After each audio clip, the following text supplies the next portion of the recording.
Hi, Joe McCusker at the Weymouth Club today for a better version of you. We're going to go inside and do some working out. Come on. You coming?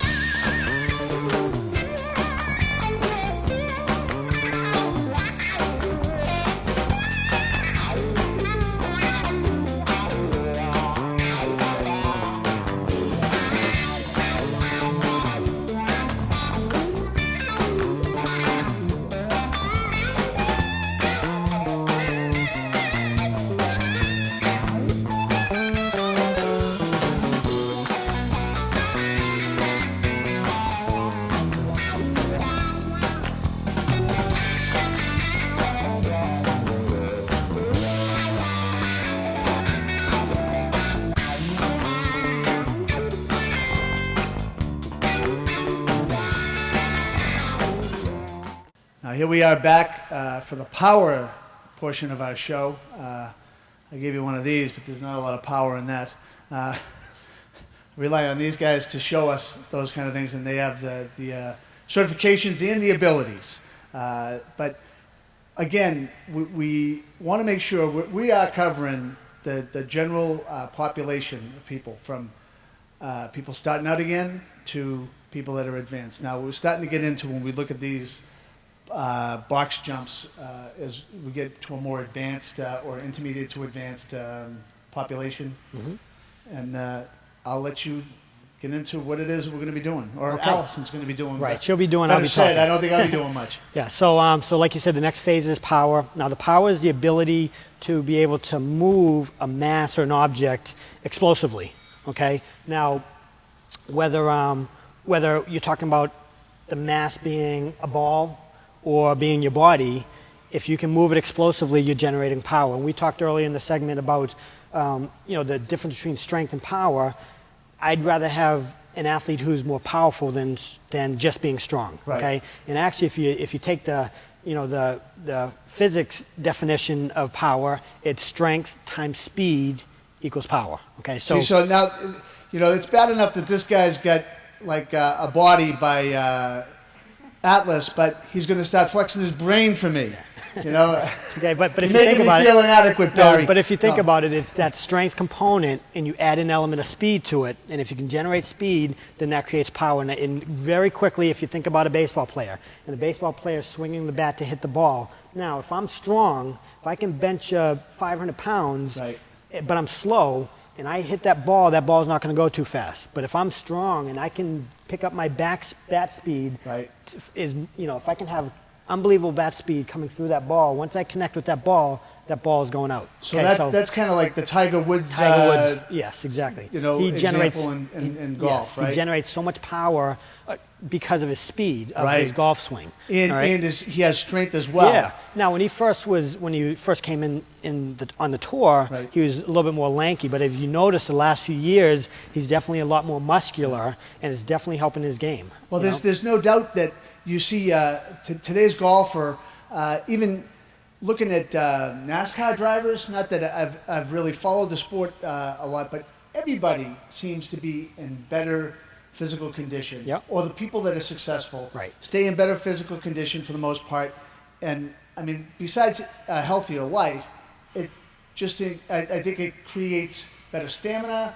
Just all those other attributes you get, right, from it, besides being able, the physical ability. Exactly. So, exactly. But reaction speed's got to improve with that kind of thing, and everything else. So correct, the byproducts of doing this work. So it's not just a big punishment. There's big payoff. Okay, so we'll show with Allie. She'll demonstrate a couple drills that I would use if I have an athlete and I'm thinking power. The first thing I'll have her do is just what I call a power jump. And all it is a straight vertical jump. Okay, and Allie, you can actually stand right here. And I want you to jump 2 feet, jump up on the box, land on the box, and step down. All right, go ahead. Good, step down. Yep. Do it again, please. Good, and bring it down. Okay, and now with this, the higher she can get up into the air, the more power she's generating, okay? Because she's bringing a mass, which is her body, explosively into the air against gravity, and the more power she can develop, the higher she will get, okay? And the better she gets, the higher the box we force her to jump up on, okay? Let me have you come over. Let me have you demonstrate here. Okay, same thing. She jump up 2 feet. Good. Step down. Okay, so she's generating more power to get up on that higher box. One more time, please. Excellent. And step down.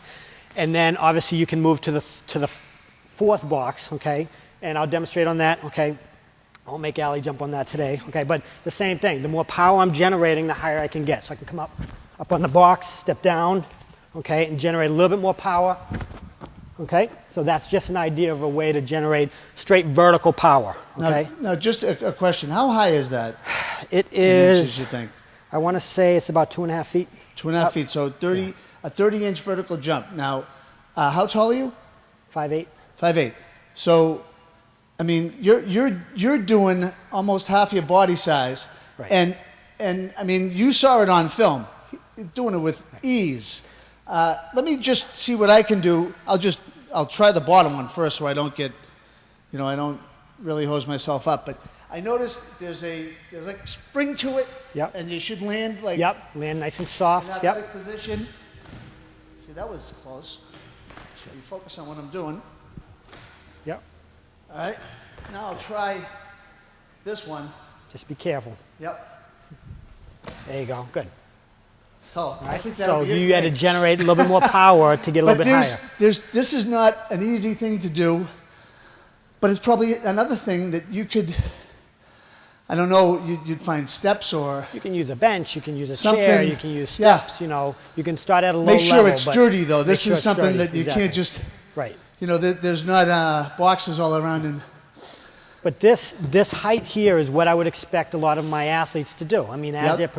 you'd progress them, but this is a height that is very doable. Now, if they get to a point where this is easy, I can throw a barbell on their back, and I can have them jump up using like a weighted vest or weight on them. All right. So you wouldn't put them like 130 pounds on someone and expect them to do No, but you definitely would load them down with a little bit more resistance. 45 If you pounds? did have a higher box. Yeah. If I had a higher box, I'd make them do a higher. So higher you'd level. go up to like 3 feet and Sure, if they potentially can do really? it. If they can do it, as much vertical as you can get them to do, so Right. you're challenging them. The goal is just to challenge them. Sure. Right?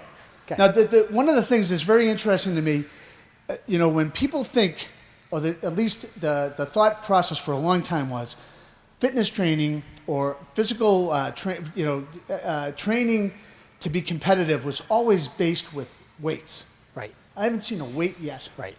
Now you talked about maybe loading Yeah. people up Now- once they're at a certain. I mean, they're at a level where they're peaked Right. for size of the things that, the equipment that you have. And weight training But- is important, but Right. it's not strength training is not the only component to working with athletes. Right. All right. So that's a great point, and I wanted to make sure that we amplified that you don't have to be solely, or maybe today's athlete isn't solely, better said, isn't solely dependent on weights. Right. And what I would they can say lift. that's true. Their I think ability the to knowledge be able out to there- have flexibility and, Yeah. and also to generate the Power. speed that Yeah. Yep. you've shown. So Okay. And the next exercise, Allie, let's step up to the hurdles.